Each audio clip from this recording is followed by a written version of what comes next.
ஒரு மாநில ஆளுநர் தேசிய கீதத்துக்கு முன்னாடியே சட்டசபையை விட்டு வெளியே போறாரு. இதோட தாக்கம் என்னவா இருக்கும்? தமிழ்நாட்டுல ஒரு அரசியல் புயல், டெல்லியில பட்ஜெட் பரபரப்பு, அப்புறம் டாவோஸ்ல ஒரு உலகளாவிய விவாதம். இது எல்லாத்துக்கும் பின்னாடி இருக்கிற ஒரு பொதுவான விஷயம், அதிகாரம். ஆமா, வாங்க இந்த அதிகார மையங்கள் எப்படி தங்களோட பலத்தை நிரூபிக்கிறாங்கன்னு கொஞ்சம் ஆழமா பாப்போம். நிச்சயமா. இது வெறும் செய்தித்தாளோட தலைப்புச் செய்திகள் இல்ல, இதுக்குள்ள பல அடுக்குகள் இருக்கு. தமிழ்நாட்டுல இருந்து ஆரம்பிக்கலாமா? கண்டிப்பா. முதல்வர் ஸ்டாலின் ஆளுநர் RN ரவிய குழப்பத்தின் முகவர்னு ரொம்ப கடுமையா விமர்சிச்சிருக்காரு. ஆமா, அந்த வார்த்தை ரொம்ப முக்கியம். அது மட்டும் இல்ல, அவரை திரும்ப பெற சொல்லி ஒரு தீர்மானமே நிறைவேற்றிருக்காங்க. ஆனா இதுல அதிமுக வெளிநடப்பு செஞ்சிருக்காங்க.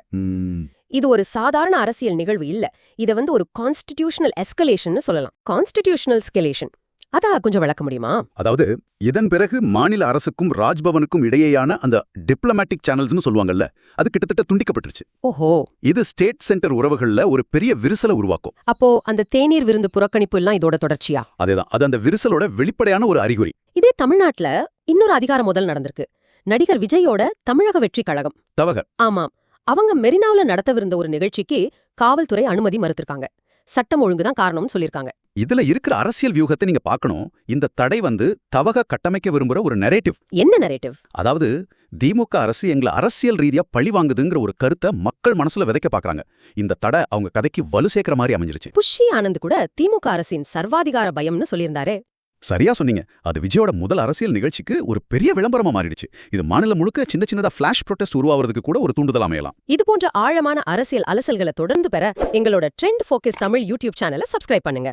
மறக்காம அந்த பெல் ஐகானையும் அழுத்துங்க. அப்பதான் எங்களோட வீடியோக்கள் உடனுக்குடன் உங்களை சேரும். சரி, இப்ப தேசிய அரசியலுக்கு வருவோம். தமிழ்நாட்டுல இப்படி அரசியல் களம் சூடு பிடிச்சிருக்கிற நேரத்துல டெல்லியில பட்ஜெட் வேலைகள் ஆரம்பிச்சிருக்கு. ஆமா, நிதியமைச்சர் நிர்மலா சீதாராமன் அந்த பாரம்பரிய ஹல்வா விழாவோட இறுதிக்கட்டத்தை தொடங்கியிருக்காங்க. இந்த பட்ஜெட்ல இளைஞர் திறன் மேம்பாடு, நகர்ப்புற வீட்டு வசதி, இதுக்கெல்லாம் முக்கியத்துவம் இருக்குன்னு சொல்றாங்க. அது உண்மைதான். ஆனா இதோட ஜியோபொலிட்டிக்கல் ஆங்கிள் ரொம்ப ரொம்ப முக்கியமானது. நீங்க பாதுகாப்பு ஒதுக்கீடு பத்தி சொல்றீங்களா? ஆமா, பாதுகாப்பு ஒதுக்கீட்டை ஒரு 15% வரைக்கும் உயர்த்துறது மூலமா உள்நாட்டு பாரத் 6G மற்றும் ஏவுகணை திட்டங்களுக்கு அரசு அதிக முக்கியத்துவம் கொடுக்குது. இது நம்ம அண்டை நாடுகளுக்கு என்ன செய்தியை சொல்லுது? இது சீனா, பாகிஸ்தான் போன்ற நாடுகளுக்கு நாங்க ராணுவ ரீதியா பலமாவும் தொழில்நுட்ப ரீதியா தற்சார்புடனும் இருக்கும்னு சொல்ற ஒரு தெளிவான ஸ்ட்ராட்டஜிக் மூவ். பட்ஜெட்டுங்கிறது வெறும் வரவு செலவு கணக்கில்ல, அது ஒரு நாட்டின் வெளியுறவு கொள்கையோட கருவி. ரொம்ப சரி. இப்போ உலக அரங்கிற்கு வரும். டாவோஸ்ல 3 நாள் வேலை வாரம் பத்தி ஒரு பெரிய விவாதம் கேட்கவே நல்லா இருக்கு. கற்பனை பண்ணி பாருங்க, வெள்ளிக்கிழமை மதியமே வேலையை முடிச்சுட்டு வீட்டுக்கு வந்தா எப்படி இருக்கும்?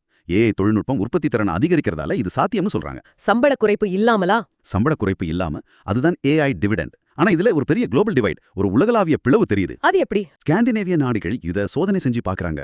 ஆனா இந்தியா, சீனா மாதிரி வளரும் நாடுகள் தங்களோட பொருளாதாரங்களுக்கு இது ரொம்ப முதிர்ச்சியற்றதுன்னு எதிர்க்கிறாங்க. ஆனாலும் நம்ம ஊர்ல இத பத்தி பேச ஆரம்பிச்சிட்டாங்களே. நிச்சயமா, பெங்களூரு, சென்னையில இருக்கிற IT யூனியன்கள் ஏற்கனவே இந்த தலைப்பை ட்ரெண்ட் செய்ய ஆரம்பிச்சிட்டாங்க.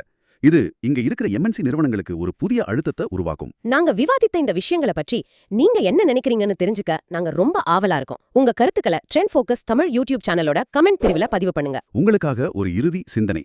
மேற்கத்திய நாடுகள்ல AI தொழில்நுட்பம் 3 நாள் வேலை வாரத்தை சாத்தியமாக்கும் போது இந்தியாவுல இருக்கிற அரசியல் கட்சிகள் வெறும் திறன் மேம்பாடுங்கிறத மட்டும் பேசாம தொழில்நுட்ப வளர்ச்சிக்கும் வேலைவாய்ப்புக்கும் இடையேயான உறவு பத்தி மக்களுக்கு எலான புதிய பெரிய வாக்குறுதிகளை தரணும்னு நீங்க நினைக்கிறீங்க?